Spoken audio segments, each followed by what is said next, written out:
وہ نوجوان جو مدرسہ تیمیہ کے طالب علم ہیں، یہ ہارونی صاحب سے رشتہ جوڑنے کا کام اس نوجوان نے کیا، اور اس کو کہیں سے میرا نمبر مل گیا تھا اور وہ مجھ سے رابطہ کرنا شروع کیا اور تعلیمی معاملے میں مجھ سے مشورہ لیتا رہا، اور میں نے وعدہ کیا ہے کہ اس طرح سے ہمیشہ تعلیمی معاملے میں مشورہ لیتے رہنا تاکہ ایک اچھے عالم بن کر نکلنے کا موقع ملے۔ اور میں نے اسے مشورہ دیا کہ سب سے پہلے تم اپنا ایک آئیڈیل بناؤ، کسی کو فالو کر کے چلو گے تو تم کامیاب رہو گے۔ تو اس نوجوان نے دو شخصیت، فضیلت الشیخ جناب ثناء اللہ مدنی صاحب اور فضیلت الشیخ جناب جلال الدین قاسمی صاحب کو اس نوجوان نے اپنا آئیڈیل بنایا۔ اس نوجوان کا نام ہے صفی الرحمن، جو آپ ہی کے گاؤں کا رہنے والا ہے۔ الحمدللہ آپ تمام لوگ اس کے لیے دعا کریں کہ وہ نوجوان اپنے تعلیمی مقصد میں کامیاب ہو، آمین۔ میرے بھائیوں، آج کا جو کانفرنس ہے یہ معاشرہ اصلاح کانفرنس ہے۔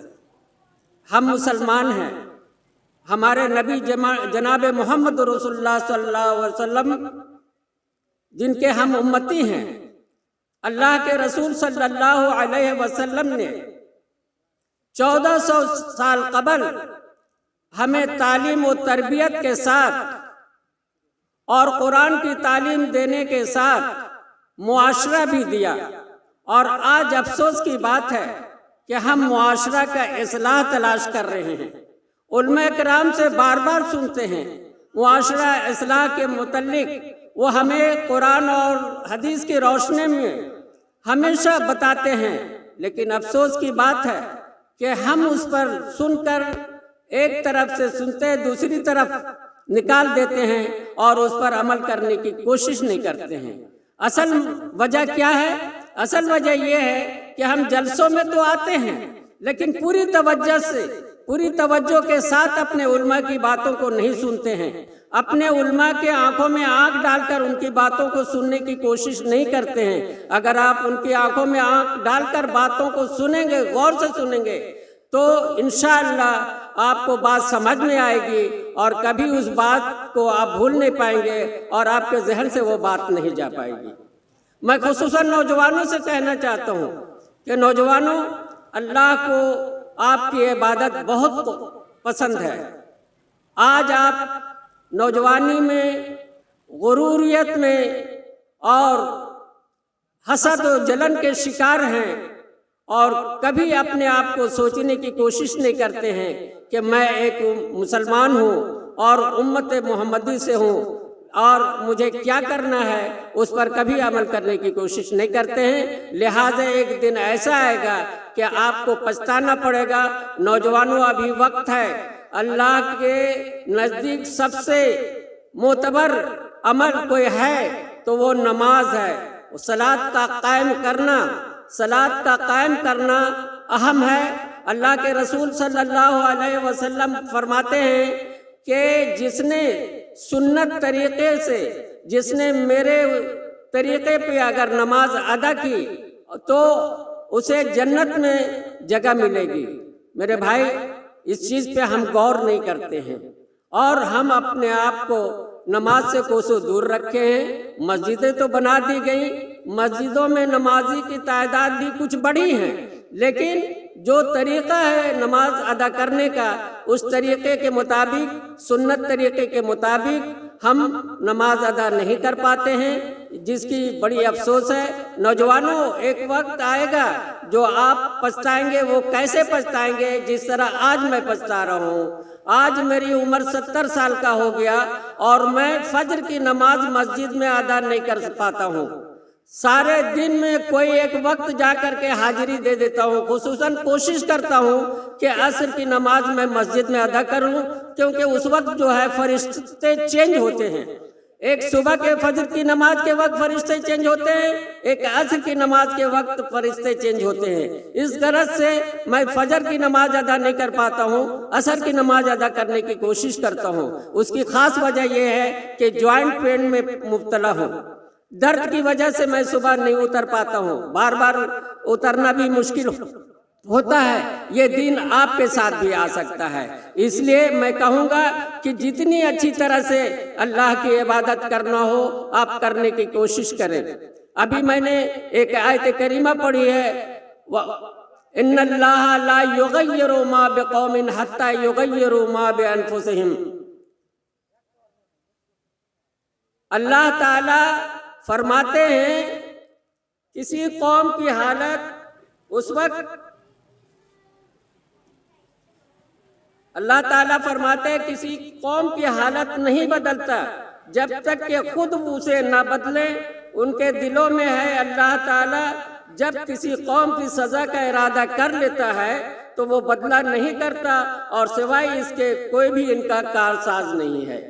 تو آپ سوچ لیں کہ اگر اپنے آپ میں تبدیلی نہیں لائیں گے، اپنے آپ میں چینجنگ نہیں لائیں گے، ہم آج نماز نہیں پڑھ رہے ہیں اور ویسے ہی رہیں گے تو کل اللہ کو جواب دینا پڑے گا۔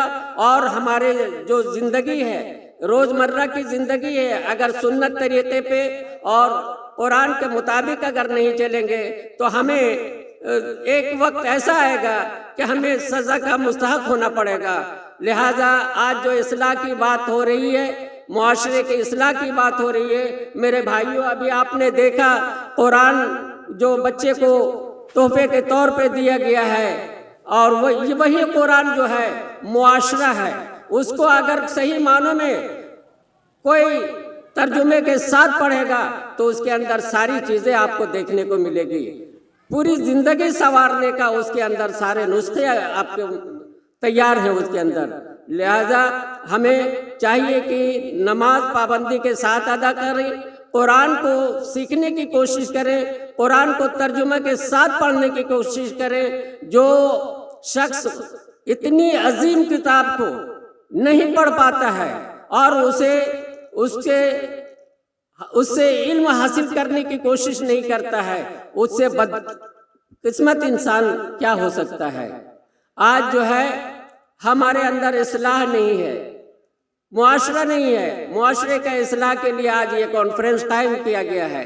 اس کی وجہ یہ ہے کہ ہم بدگمان ہو گئے ہیں، ہم اپنی نام آوری کے لیے، ہم اپنے آپ کو اوپر اٹھانے کے لیے، اپنے نام کو پیدا کرنے کے لیے، اور آج جو ماحول اتنا خراب ہو گیا ہے کہ ہماری ماں بہنیں شادیوں میں، بازاروں میں بغیر پردے کے نظر آتی ہیں۔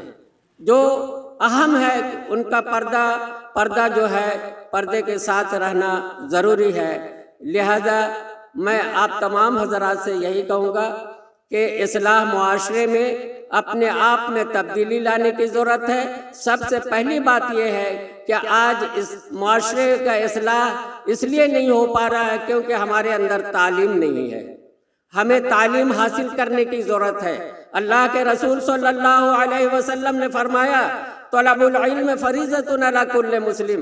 مسلمان بھائیوں، آج جو ہے ہم اس کو گہرائی سے لینے کی کوشش نہیں کرتے ہیں کہ اتنی بڑی بات اللہ کے رسول صلی اللہ علیہ وسلم نے فرمایا کہ طلب العلم فریضۃ علی کل مسلم، ہر مسلمان کو علم حاصل کرنا فرض ہے، چاہے وہ مرد ہو، چاہے وہ عورت ہو، چاہے وہ بچہ ہو، چاہے وہ بوڑھا ہو، ہر شخص کو علم حاصل کرنا فرض ہے، یا ہمارے اوپر فرض عائد کر دیا گیا ہے۔ لیکن ہم جو اسے سمجھنے کی کوشش نہیں کرتے ہیں۔ جس نبی صلی اللہ علیہ وسلم نے کتنی مشکلات کا سامنا کرنا پڑا، کتنی دکھ مصیبت ان کے اوپر کیا کیا نہ مصیبتیں ڈالی گئی، اور ان تمام مصیبتوں کو اخلاص کے ساتھ لوگوں میں بانٹا، اپنا اخلاق کو بانٹا، اور جا کر کے آج ہمیں دین نصیب ہوا، آج ہمیں دین ہمارے ہاتھوں میں آیا، اور اس دین کی قدر ہم نہیں کر پا رہے ہیں۔ بڑی افسوس کی بات ہے۔ لہذا ہمیں دین سیکھنے کی کوشش کرنی چاہیے۔ اسلام دین ہی ہمارا مذہب ہے، ہم اس کو جتنی اچھی طرح سے سیکھنے کی کوشش کریں گے ہمارا معاشرہ اتنا ہی اچھا ہوگا. معاشرہ میں اصلاح کی ضرورت نہیں پڑے گی جب ہم اپنے اندر تبدیلی لائیں گے تو. لہٰذا میرے بھائیوں میں کہوں گا اپنے بچوں کو تعلیم دینے کی کوشش کریں. جو خود ہیں وہ بھی تعلیم حاصل کرنے کی کوشش کریں. تعلیم حاصل کرنے کا کوئی وقت معین نہیں ہے. تعلیم حاصل اس وقت تک جاری رہے گا جب تک کہ آپ قبر کے اندر نہیں چلے جاتے ہیں. لہٰذا ہمیں چاہیے کہ خود بھی تعلیم حاصل کریں, بچوں کو بھی تعلیم دیں, قرآن سیکھنے کی کوشش کریں, قرآن کو ترجمے سے پڑھنے کی کوشش کریں. جو بھائی قرآن پڑھتے ہیں یوں ہی ان سے کہوں گا کہ وہ ترجمے سے پڑھیں. اور میں یہ بھی کہنا چاہوں گا کہ آج اتنا آسان قرآن ترجمہ آپ کے سامنے شیخ کا آیا ہوا ہے. وہ ترجمہ ایسا ترجمہ ہے کہ نہ جاننے والا بھی, نہ صحیح سے اردو جاننے والا بھی اس کو سن لے گا اور سمجھ لے گا. اگر آپ اس کو پڑھ کر کے کسی ایسے آدمی کو سنائیں گے جو صحیح سے نہیں سمجھتا ہے, دوسرے قرآن کا ترجمہ اگر سنائیں گے تو ان کے الفاظ ایسے ہیں جو شاید نہ سمجھ پائے. لیکن اس قرآن نے اتنا آسان کر دیا ہے کہ آپ اس کو آسانی سے خود بھی سمجھ سکتے ہیں اور پڑھ کر کے دوسروں کو بھی سمجھا سکتے ہیں. لہذا میں آپ تمام حضرات سے کہوں گا ایک بار پھر کہ دینی تعلیم خود بھی سیکھیں اور بچے اور بچیوں کو سکھائیں. خصوصاً بچیوں کی تعلیم کا ہونا بہت ضروری ہے, کیونکہ بچیاں اگر تعلیم حاصل کریں گی تو ایک خاندان تعلیم حاصل کرے گا اور اس طرح سے ایک سماج تعلیم یافتہ ہوگا. کیونکہ نوجوان اگر کوئی تعلیم حاصل کرتا ہے تو واحد وہ ایک شخص جو ہے تعلیم حاصل کرتا ہے. اس لیے آپ اپنے بچیوں کو دینی تعلیم دینے کی کوشش کریں اور پردہ, خود کو پردہ اور بچیوں کو بھی پردہ میں رکھنے کی کوشش کریں, حجاب کا استعمال کریں. اور جیسا کہ آپ نے شیخ سے سنا مسکان کا ذکر, مسکان نے جو کر کے دکھایا, برقع اتارنے کے لیے کہا گیا, برقع نہیں اتاری. لڑکیوں کو کالج میں برقع اتارنے کے لیے کہا گیا اور کہا گیا کہ برقع اتارو تو ایگزام دینے دوں گا. لڑکیوں نے کہا کہ ایگزام نہیں دیں گے لیکن برقع نہیں اتاروں گا, برقع نہیں اتاروں گی, ایگزام ہو یا نہ ہو برقع نہیں اتاروں گی. حجاب جو ہے ہمارا مذہب سکھاتا ہے, پردہ میں رہنا ہمارا مذہب سکھاتا ہے, اس لیے میں اپنے حجاب کو نہیں ہٹا سکتی. لہذا آج دیکھیے پوری دنیا میں اس کا بول بالا ہوا, تمام لوگوں نے اس کو پسند کیا. اور آج ہم جو ہیں اس کا نقل تک نہیں اتار پاتے ہیں کہ اپنی بچیوں کو پردہ میں ڈالیں اور خود بھی پردہ میں جائیں. شادی بیاہ میں جو دیکھنے کو ملتا ہے بڑا افسوس ہوتا ہے کہ لوگ کھلے ہیں. اور خصوصاً یہ جو ہے ہمارے اہل حدیث میں تو بہت کچھ ہے کہ ایک اچھی تعلیم دیتا ہے اہل حدیث, تعلیم دی جاتی ہے, لیکن ہم لوگ اس چیز کو سمجھ نہیں پاتے ہیں. لہذا ہمیں چاہیے کہ ہمیں سنت طریقے پہ چلنا چاہیے, قرآن اور حدیث کے مطابق ہمیں اپنی زندگی کو لائے عمل میں لانا چاہیے. اور اس طرح سے میں آپ تمام حضرات کا ایک بار پھر شکریہ ادا کرتا ہوں. اور اس کے بعد جو ہے میں کوئی مقرر نہیں, میں کوئی عالم نہیں, میں اپنے بارے میں مختصر سا ایک تعارف دیتا ہوں کہ میں سوشل ایکٹیوسٹ ہوں. میں اپنا پریکٹس چھوڑ کر کے قریب 22 سال سے میں غریب علاقوں میں غریبوں کی مدد کر رہا ہوں, تعلیم نسواں پہ زیادہ زور دے رہا ہوں. ہر گاؤں میں تعلیم نسواں کے لیے مدرسہ ہو, بنات کھلے, اس پہ کام کر رہا ہوں. لڑکے تعلیم یافتہ ہو جائیں, دینی تعلیم سے آراستہ ہو جائے ہماری قوم, اس کے لیے میں بہت محنت کر رہا ہوں. اور اس کے ساتھ بہت سارے جو ضروریات ہیں گاؤں, جہاں ایسے گاؤں ہیں جو محتاج ہیں, تمام جگہوں میں تو مدد پہنچ جاتی ہے, لیکن کچھ گاؤں ایسے ہیں جہاں مدد پہنچنا بڑی مشکل ہوتی ہے, وہاں میں جا کر کے مدد کرنے کی کوشش کرتا ہوں. آپ دیکھیں گے ایک فوٹو کی اتنا قادہ میں پیر میرے دھس جاتے ہیں, مگر اس گاؤں میں جانے سے میں رکتا نہیں. میں کہتا ہوں میں جا کے رہوں گا. لوگ منع کرتے ہیں کہ نہیں شیخ جو بھی لائے ہیں ہم لوگ دے دیں گے. میں کہتا ہوں نہیں, میں اپنے ہاتھوں سے دوں گا ان سبوں کو, اور جا کر کے دیتا ہوں. 2 ندی کراس کر کے میں جاتا ہوں جنگلات کے کنارے میں. ایسی جگہوں میں جا کے کام کرتا ہوں۔ میرے بھائیوں، آپس میں محبت پیدا کریں، بھائی بھائی میں اختلاف پیدا نہ ہو، بھائی بھائی میں محبت پیدا کریں، پڑوسیوں کی مدد کریں، چغلی سے بچیں، غیبت سے بچیں، جھوٹ بولنے سے بچیں، اور بچوں کو بھی جھوٹ بولنے سے بچائیں، سچ بولنے کی عادت ڈالیں۔ سب سے بڑی گناہ اگر ہے، گناہ کبیرہ کہا جاتا ہے غیبت، لیکن آج ہمارے ہاں غیبت عام ہے، چغلی عام ہے، جھوٹ بولنا عام ہے، ایک دوسرے سے حسد جلن کرنا عام ہے۔ لیکن ہمیں حسد جلن سے بچنا چاہیے، غیبت سے بچنا چاہیے، چغلی سے بچنا چاہیے، جھوٹ سے بچنا چاہیے۔ اس طرح سے اگر ہم اپنی زندگی میں ان تمام چیزوں پہ بچنے کی کوشش کریں گے تو ہمارا معاشرہ بن جائے گا۔ ہمیں اصلاح کی ضرورت نہیں پڑے گی۔ جب خود کے اندر اصلاح پیدا کر لیں، خود کے اندر تبدیلی لے آئیں، تو اور دوبارہ ہمیں کسی کی ضرورت نہیں پڑے گی۔ ہم علماء سے محبت پیدا کریں۔ ایک جو سب سے اہم بات ہے میرے بھائیوں، علماء سے محبت پیدا کریں، علماء کی قربت حاصل کریں۔ آج جو میں آپ کے سامنے چند الفاظ جو بول رہا ہوں ٹوٹی پھوٹی، وہ میں علماء کی صحبت کی وجہ سے بول رہا ہوں۔ 8 سالہ زندگی میری ایک مدرسہ میں کٹ گئی، لیکن مجھے کچھ رزلٹ نہیں ملا۔ آج علماء کی صحبت میں بہت کچھ پایا، اور میں سمجھتا ہوں کہ میرے اللہ میری گناہوں کو معاف فرمائیں گے ان علماء کی صحبت کی وجہ سے انشاءاللہ۔ اور تمام حضرات کو میں کہوں گا کہ آپ علماء کی صحبت حاصل کریں، علماء سے دین سیکھنے کی کوشش کریں۔ جو آج کل موبائل ہے، موبائل سے اچھی چیزوں کو دیکھنے کی کوشش کریں، بہت ساری چیزیں آ گئی ہے اس میں۔ آپ بغدادی قاعدہ بھی اس سے سیکھ سکتے ہیں۔ موبائل کو صحیح طرح سے استعمال کریں گے، کچھ پڑھنا چاہیں گے، کچھ سیکھنا چاہیں گے تو اس سے سیکھ سکتے ہیں، اچھی چیزیں اس سے حاصل کر سکتے ہیں۔